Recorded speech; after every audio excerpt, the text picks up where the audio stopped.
It is 16 February 1959 when a man named Fidel Castro becomes Prime Minister of Cuba. It is the first, but far from the last post that this revolutionary will hold. He would remain at the helm of the country for 49 years, during which he would become one of the most controversial figures of the 20th century.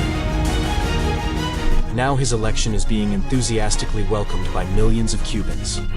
After years of living under Castro's predecessor, the corrupt Fulgencio Batista, they hope for a better future. Castro is able to win his supporters not only by fighting imperialism under the slogan, "Homeland or Death," but also by providing free healthcare and eliminating very high illiteracy rate. But the flip side of his leadership of the country will be one-party rule, censorship, or the execution of political opponents. Moreover, Castro's building of socialism will lead the island of freedom, as Cuba is called, to economic collapse.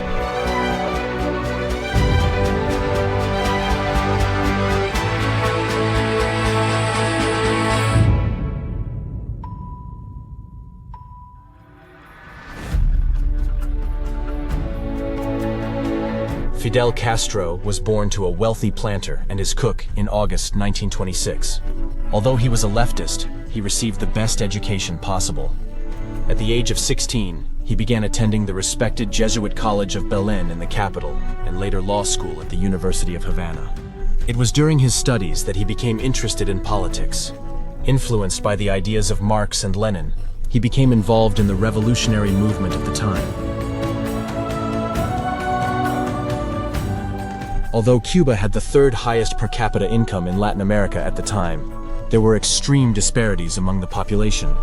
On the one hand, the country was a paradise for American investment and tourists, who came to enjoy Havana's bars, casinos, and brothels. But the majority of the rural population lived on the edge of total poverty. Moreover, in 1952, the dictator Fulgencio Batista regained the leadership of the country. The corrupt politician murdered his opponents, and Castro, nicknamed the Advocate of the Poor, became one of the student and later opposition leaders who opposed Batista. In pursuit of his ideas, Castro was never afraid of violence. In July 1953, he organized an attack on the Moncada barracks in Santiago de Cuba, where Fidel and his friends wanted to seize weapons. But the prison guards managed to repel the attack. A number of the attackers were shot dead, and Castro himself was captured and sentenced to 15 years in prison. But 2 years later, Batista made a fatal mistake.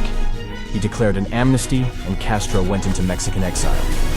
It was there, together with his brother Raúl, the Argentine doctor Ernesto Che Guevara, and other Cubans, that he began to prepare for the final battle against the hated dictator.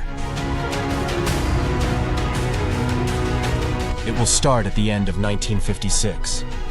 The then 30-year-old Castro buys an old yacht called Grandma from an American in Tuxpan Harbor for $15,000.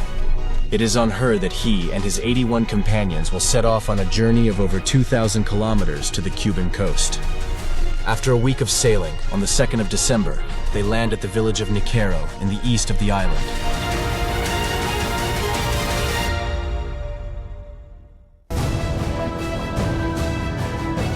However, Batista's soldiers are already waiting for the revolutionaries and scatter the landing party.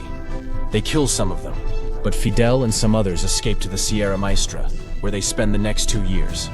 Even now, he does not give up.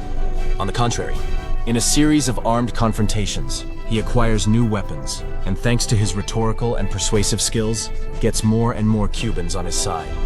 The guerrilla fighting becomes a mass uprising over time. Batista rages, and in the summer of 1958, his patience with the rebellious Castro finally runs out. He plans a major army offensive, but it ends in failure. The United States, which initially supplied Batista with weapons and aircraft, denies him assistance. The US President Eisenhower believes that Castro wants to establish a better future in Cuba. Then, on New Year's Eve 1958, when Batista is told by his soldiers that Santa Clara, a city in central Cuba, has fallen, the dictator packs $300 million in cash and flees the country just after midnight.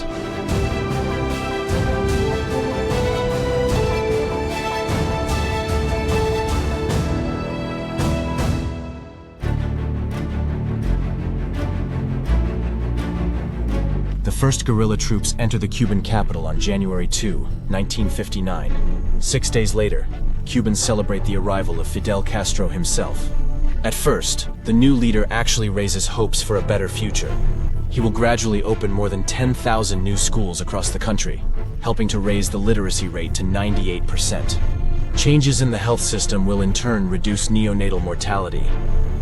But the new order that most Cubans dreamed of looks different from what they imagined.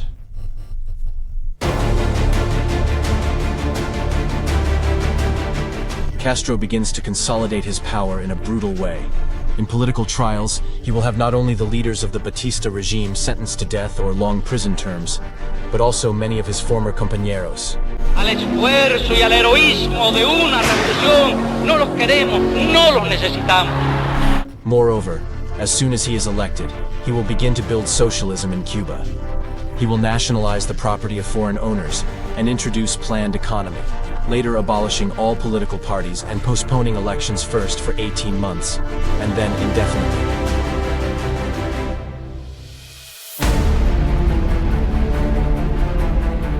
The nationalization mainly affected American companies. Thus, after the victory of the so-called Cuban Revolution, President Eisenhower banned the export of American goods to Cuba.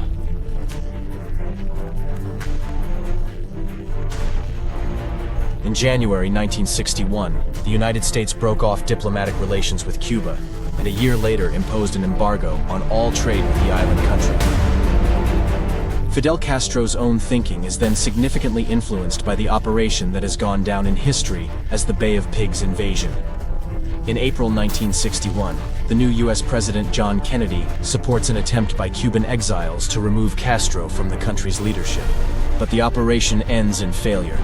The Cuban armed forces, trained and equipped by the Eastern Bloc states, crush the invading fighters in 3 days. Moreover, the failed action will give Castro an excuse to deal with the remnants of the opposition. He will send 100,000 people to prison. Relations are further strained in October 1962, during the so-called Cuban Missile Crisis, which was triggered by the deployment of American missiles in Turkey and the subsequent attempt to place Soviet nuclear warheads in Cuba. Although the attempt ends in failure for the Soviet Union, the United States pledged not to attack the island militarily. It is this decision, along with a massive influx of Soviet aid, that allowed Castro to turn Cuba into a classic Soviet-style communist state. In 1976, the 50-year-old Castro has a new constitution approved, enshrining the leading role of the Communist Party of Cuba. He himself then adds the role of president to that of prime minister and first secretary of the Communist Party. At that time, the island's economy is already in absolute decay. Cubans are struggling with a lack of everything. Most of them live in absolute poverty, and people in the villages are starving to death. But Castro refuses to admit any mistakes in the management of the country. Estamos en periodo especial, un periodo difícil, un periodo uno de los más difíciles de nuestra historia. ¿Por qué? Porque no hemos tenido que quedar solos frente al imperio, solitos. ¿Y qué hacía falta para quedarse solos frente al imperio?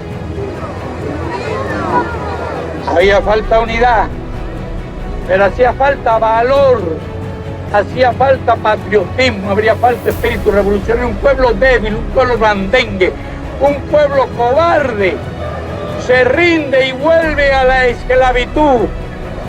Pero un pueblo digno, un pueblo valiente como nosotros no se rinde y no vuelve jamás a la esclavitud. Moreover, in 1975, Castro decides to satisfy his power ambitions, sending 40,000 Cuban soldiers to African Angola to help keep the local Marxists at the helm of the country. Soon, troops from the Island of Freedom are operating in Ethiopia, Libya, Mozambique, Tanzania, and Uganda, and Castro believes in the imminent victory of communism throughout Africa. For the next 15 years, Cuba continued to be a curiously communist country, with its capital just 100 miles from the southernmost point of the United States. But then came 1991, the collapse of the Soviet Union, and Cuba's economy, dependent on Soviet aid, finally collapsed too. So Castro had to turn around. Although his efforts to lift the US embargo failed, he began to attract foreign investors to the country and opened the island to Western tourists. During the 90s, there was speculation about Castro's deteriorating health. In 1997, at the age of 71, Fidel named his brother Raúl as his future successor. He also handed over key government powers to him 9 years later. Since then, he had rarely appeared in public.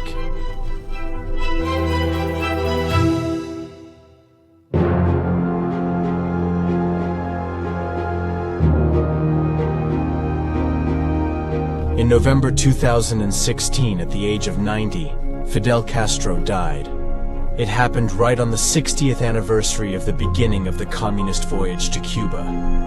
Yes. Ironically, the beginning of the Granma's cruise from Mexico in 1956 is framed by the same date as Castro's death.